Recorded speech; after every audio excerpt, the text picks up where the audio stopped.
Hi, this is Keith with How to Build Your Own Home, and I just want to give you some thoughts to consider when it comes to a shower. A lot of people like to use a den shield for the wall and for the pan. I don't. I've used this for the pan and it leaks on me.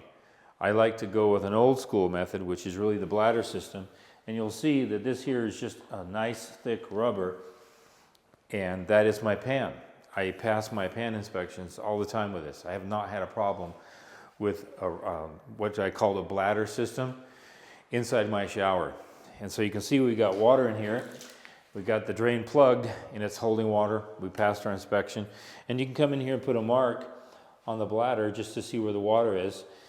And we came back, there's a little red mark right over there, but we came back, nothing drained. It's been like this for several days. Again, no leak in the drain. We've got 2 showers like this, especially for upstairs. If you're gonna do a shower upstairs and your substrate isn't a slab on grade like this, but it's an actually wood substrate, I would highly recommend a bladder system, because that bladder system has a nice seal. I'm gonna get in the shower here in my boots.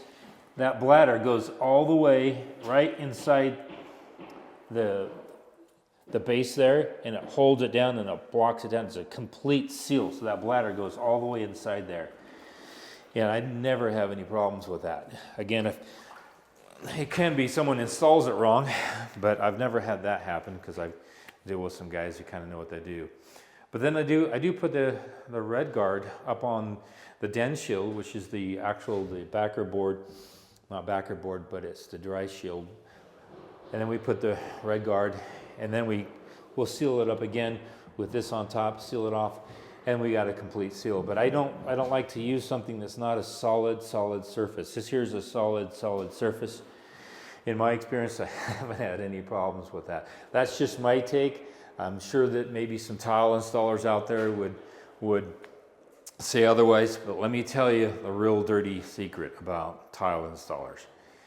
A lot of people tile a shower and they think they do a pretty good job, and then they call themselves a tile installer. And there's a lot of people out there, a lot of handyman that are tile installers, and they haven't run into well, let's put it this way. Let's say you put a shower in and it's on a stem wall, and there's a subtle leak, but you don't see that leak because it's on a stem wall and it's in the crawl space, and you just ignore that.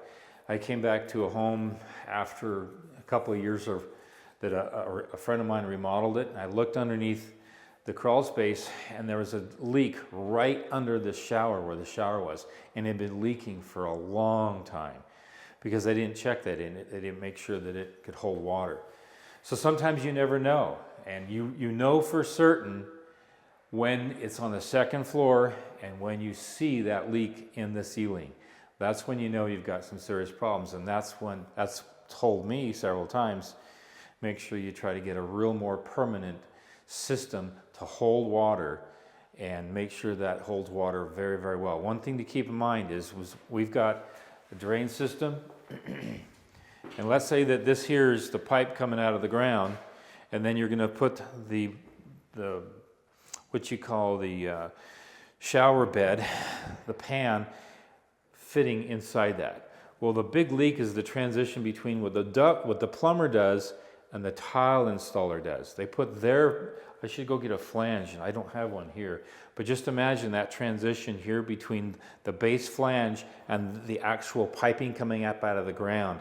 That's where the real problem is, that leak is. Well, if you've got a nice seal like you see over here, our bladder system is going right over the top of that flange, and it's getting pinched down, and it's got a nice tight fit. You can't really do that with a liquid applied. I know some people will say otherwise, but in my experience, I love this system. Just wanted to give you some food for thought on pan inspections, and for your shower, best rule of thumb, get something that's really, really solid, especially for the second floor.